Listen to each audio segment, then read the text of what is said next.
share knowledge. Right. And some people work better individually. I actually do work better as an individual. But it seemed like that was the time to really sort of set the stage for how your graduate experience was going to be. But also a difference is that when Lauren was, she was in EPI and working with other EPI students. But Bill, you're talking about the survival committee. Wasn't that, I mean, it was EPI and bio students helping students who are not necessarily in EPI and bio. Well, that's true too. Yeah. They were, in fact, the vast majority were not EPI and bio. So I think Jim may have been the only biostat student at the time, and I was the only EPI student at the time, doctoral at the time. So it was more in some ways like a tutoring. Yeah, that's activity. True. That's true. The school actually does. But then but because we formed that committee, the group that, because other people actually did almost all of the work on the community, on the conference. We came up with the idea, but the workers were, particularly the women, who almost all women in what was then called health education. Mm-hmm. They did all the work on the conference, and we just took credit for it. Oh, Lord. Okay. Any last words you want to say for the camera? I mean, I think I've sort of given you even a peek into, being a faculty. If you want to talk about being what it's like, maybe that would be good if you feel like spending a little time on that. I mean, you guys know what it's like to be faculty, right? Well, we do, but this is for other people, and you are a role model now. Yeah. Well, I'll just say that I'm glad I have good strategic planning and time management, because that's essentially what I think tenure track it boils down to. But I think as a faculty member, I've had to think really carefully about my research agenda. So what research story do I want to tell when I go up for tenure, and also like my personal mission. And so my research agenda, I pretty have, down packed: obesity, physical activity, cancer disparities, breast cancer specifically. But I've had to do more thinking about like my personal mission, which really drives what committees I'm on, what students I take on, what teaching experiences I take. And I've realized that my personal mission in life is to leave empty. To leave empty. So I'll explain it. To leave? To leave empty. Oh, empty. Yeah. Yes. I know. And so I think that in part is shaped by losing my dad very early. Mm-hmm. Losing mentors. Bob Milliken died 4 weeks before my dissertation defense. Mike passed right in the middle of my faculty interviews, and I think with all three situations, I thought there's so much more I could have asked them. There was so much more that they could have taught me. There was just so much more, and so in thinking that, and I think experiencing that, when I leave, whether it's tomorrow or 20 years from now, I want there to not be anything that was left unsaid. I want for my students to know, through my students, through my family, through the people I interact with, I want every single piece of me to be sort of out there. And so we're gonna have to stay here a while longer with this camera. That's just my personal mission, and that's the reason why I say when a student comes in my office, I just tell them, good, bad, indifferent. I just tell them, like, this is what the experience is. I'm never going to sugarcoat anything. I'm always going to give you more information than you ask for, because I don't want to leave with anything still left inside me. I want it to all be out and available, which is why something like this I think is really important. So that's one of the keys in my personal mission statement. So I really value teaching. I really value mentoring students. And I know that's not what's going to get me tenure, but at the end of the day, that's what makes me happy in this role. And, this tenure track thing it's not easy. It's filled with rejection, it's filled with waiting time, it's filled with all these things that are not immediately gratifying. But each and every day when I walk out and I know I've talked to this student, or I taught this class, like every day I feel like I'm leaving pieces of me sort of out and about, and that fulfills my personal mission. So I'll leave with that. Okay. And that's besides having 2 children. That's besides having 2 children. Yeah. And real estate. I'll be right back. Okay. And real estate. And real estate. What is the thing about real estate? So, we're all in public health and healthcare, and we all have like our different areas of interest. But one of the things that I've thought about is that where you live drives so much of of your life, right? It drives your education if you're going to public school. It drives your access to, to healthcare. It drives whether or not you are, inundated with environmental pollutants. It drives so much. And even though I work in breast cancer and sort of at the end of life trajectory and deal with physical activity and obesity, I really think that if we can't put low-income people in better places to live, then who cares if we have a great screening program for breast cancer? Like, if they don't have access to it, then sort of what's the point? So my personal mission with real estate started as with Section 8 housing, thinking about Section 8, living in North Carolina. So I lived in Durham. And you could literally, I live by South Point Mall, so you could literally go past MLK and be in a very disparate area of town. And then you go past MLK on the other side towards South Point, and there's access to grocery stores, fresh fruits and vegetables, etc.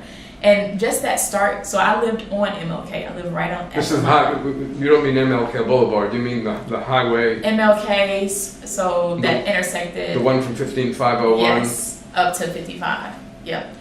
And so Chris, my husband, and I were just like thinking about Section 8 housing, and most Section 8 is in bad neighborhoods, bad schools, not access to grocery stores, etc. And so obviously as a business person, because of what I've learned from my dad and my mom, we have wanted to invest in real estate, but our sort of twist on it was we're gonna buy good houses and put people that are deserving to go to better schools, deserving to have better access in those. So we'll make those Section 8 in non-traditional Section 8 areas.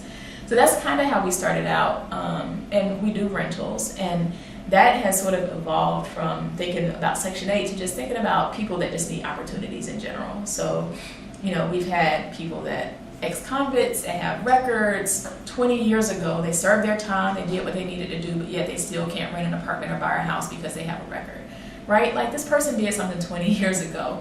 They repented, they served their time. Like, why don't you have access to a great place to live? Like, that makes no sense. Or, there was a couple, they ended up having to foreclose on 2 houses because the husband got a job elsewhere and they didn't know anything about renting, so they got bad renters. The renters didn't pay rent, so they couldn't pay mortgage, so they foreclosed. Now here they are, they have jobs, they have money, they have 2 kids, but they can't find a place to live because they went bankrupt. Why can't they have a nice place to live? Why can't somebody give them a chance? So we've sort of moved beyond Section 8 to just thinking about, okay, if we're gonna have a renter in there, let's rent to people that would otherwise not be able to have the opportunity to live in places that would benefit them for the long term. So it serves sort of 2 purposes. One, it's an investment because a lot of our houses we think will be our kids' college fund. In the next 20 years, they'll be paid off and we'll have a means for paying for them to go to college. But the other part of it is, just giving people opportunities that they otherwise wouldn't be able to get because of mistakes, and everybody makes mistakes. And so this is the part of my dad that I think comes out in me. Sounds very familiar. Yeah. Yeah. So how many houses do you rent out? Right now we have 5, but in the past, so we started in 11, and so we've had about 12 transactions. Wow. Yeah. I literally was working on 2 houses in June when I was also submitting 4 grants. And interestingly, my tenant in one of the houses, the couple, the man and the woman that ended up having to foreclose, they sent us a note. They were 3 years into living there, and they said they found a bank that would be willing to give them a loan. Could we write a letter of support, whatever? And so we did, and a bank is going to give them a loan for them to buy their own house. So we served our purpose. Wow. So it's just nice to see, the tenants, they come and go. But every time we have someone leave, they leave on a better footing than they started. And the fact that we're able to fill that gap for them, I think. So that's really pro-social real estate. Yeah. Really? No, I'm serious. I mean that very specifically. That your father did pro-social business, Yeah. and you're doing pro-social business. If there were more pro-social business, I think that would really help things. Yeah. Because Yeah. business is important and it affects an awful lot. It is, and that's kind of the other sort of pillar of my husband and I. You know, we're a part of Black Lives Matter, but not in the traditional sense with like police brutality. But thinking about other ways you have to think about Black Lives Matter, like economic stimulation in Black neighborhoods and Black businesses is important because economics drives policy, it drives decision making, and so we're on this initiative to making people aware of where are the Black businesses. Like, yeah, I can go to Piece of Cake and get a cupcake, but I could also go to Indulge, which is Black owned, and put my money there to help support this Black business who's also providing jobs to people that look like me and look like my kids. And so doing things like that. Atlanta City Council with real estate, I've been frustrated in Atlanta because of all the gentrification that's happening. And so Atlanta City Council has a proposal on the board of making sure that developers allocate at least 10 or 15% of units to people that are low income. And, you know, there are people that are very much against that. But, you know, as a person that thinks about health and that thinks about real estate, like my husband and I try to get involved in these things because we know it's important. And I think to the layperson, and to the business developer, like they want to get the most bang for their buck, but you also have to think about how that changes neighborhoods and how it changes perspectives. And I think now that I have children, that's even more apparent to me. I went on a field trip with my son last year, and a little boy, 4 years old, white boy, said, "Are you the bus driver?" And I really had to like sort of catch myself because I'm like, this kid is 4 years old. Like he only knows what his experiences are, what he's learned from his parents, but of all the people that were there, mostly white moms, I was the most highly educated one, yet I'm the one identified as the bus driver. And so in order to change that thinking, you know, I've been to my kids' schools, you need to hire more Black teachers, you need to hire Black administrators. They need to see people in roles that are not, African Americans in roles that are not just service roles. And I think part of that is thinking about the housing. Somebody that lives down the street from me is an African American.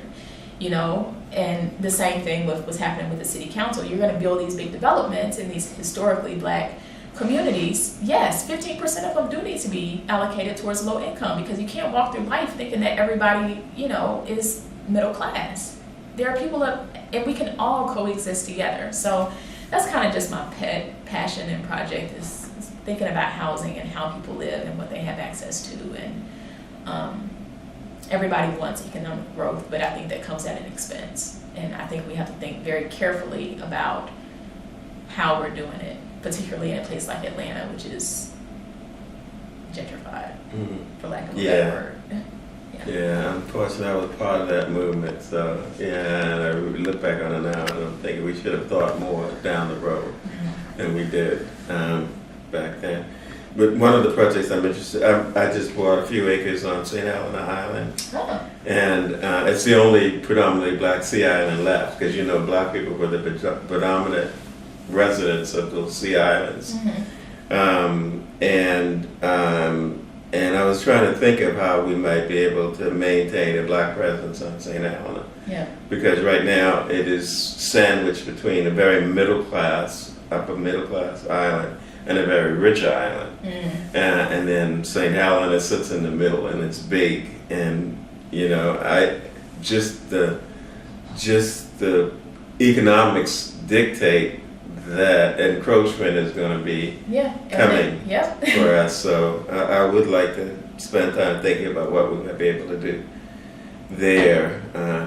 So another connection that when I get to the point of trying to learn more about development and real estate and stuff like that, I might have to call you and your husband to get some advice. It's my favorite thing to do. Everybody's like, I don't know how you have time to do real estate, but like, I love it. Yeah. I love That's it. what I would have said. I find time. I mean, it's important to me. I don't know if either of you have seen the Kylie's Browder story. The what? Kylie's Browder. His name is actually up there on Okay. It's story through time. Jay-Z helped produce it. But that story was about sort of Black Lives Matter, police brutality. And I kind of have been back and forth about this whole like police brutality thing. And I wasn't really behind it. But watching that made me understand the totality of it. And at the very end, he went to jail for stealing a backpack, which he actually didn't steal.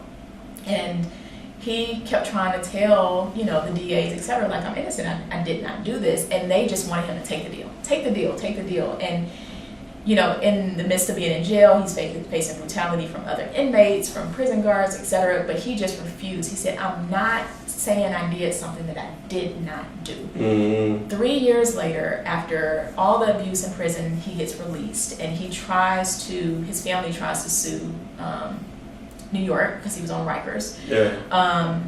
And in the process, he is mentally not well because he's been in Rikers for 3 years. Yeah. And he tries to go get help, and everybody's turning him away. You are an inmate. You're a convict. He can't get the help he wants. His mother's health is deteriorating. He ends up committing suicide. And his mother tries to take up his cause with, you know, suing the city, and she's just had so much grief over the past years that he was at Rikers that she ends up having heart complications and ends up dying as well. And there's one moment in that whole story, I think it's a 5-part series, where he's in Manhattan and they're documenting him live. And they were like, why do you come to Manhattan? Because he lives in a very poor area of New York. And he goes, I come to Manhattan because I like to see the people. I see the people coming and going, and everybody has something they're either coming from or going to. People have purpose. I feel like if I saw that as a child, my life wouldn't be where it was. And that was the moment that I said to myself, what you see growing up matters. Oh, yeah. Who you see around you growing up matters. Absolutely. And that's why I'm so dedicated to making sure that people are in areas, in neighborhoods where they have access to things. Because if you plant a seed in a child's head that all you're going to amount to is a person on the street or a bus driver or a cafeteria worker, that becomes internalized, right? But if you show them that there are all these other possibilities, that becomes internalized. So it really is what picture are we giving people in their lives in these critical moments? And so if I have to, one by one, buying houses and developing, family by family, at least I feel like I'm making an impact in somebody's life. It obviously has to be more robust than that, but that's what I can do now. So that's kind of what I try and do with my time. So where did you get that commitment to do good? And your father had it too. Where did it come from? Anything special or specific, or? I don't think it came from anything specific. I mean, I think we're all born innately to do good. But I think, like, when my dad passed and sort of just thinking about him as a man and as a person, like, my dad was the kind of person that if he's in the car and somebody walks up to his window and needs money, like, he's going to give him money, even if it's his last $5. He was just that kind of guy. And my husband is that kind of guy, almost to a fault. And so that's just experiences I internalized, like seeing that as a kid. And I think, again, going back to the same thing I just said, like, that's what I saw, that's what I experienced, so that's the kind of person that I've become. And also, I don't know, I just think it's just my personality. Like, I think it's great to help people, but I think it's even better to put people in a position where they can help themselves, because that's what can be sustained, right? Over time, you can't continue to help a person and help a person and help a person. You have to give them the resources for them to be able to pick up and help themselves. And then hopefully they reach back and do the same thing. So then you have a society of people that are all sort of moving together and growing together and not dependent on one another, but supportive of one another. And that's kind of how I view a community. I think it's great to donate money to help somebody get food, but if I can put you in a position to be in a better neighborhood, and then you can eventually be in a position where you can buy a house for yourself in a good neighborhood, like the family I was just telling you about, I've done my job. Now you're on the trajectory that you need to be on, and I can go and put somebody else in this house and hopefully put them on that same trajectory. So yeah, it's part innate and part just what I've seen growing up. Yeah. Okay, well, I'm going to turn this off from the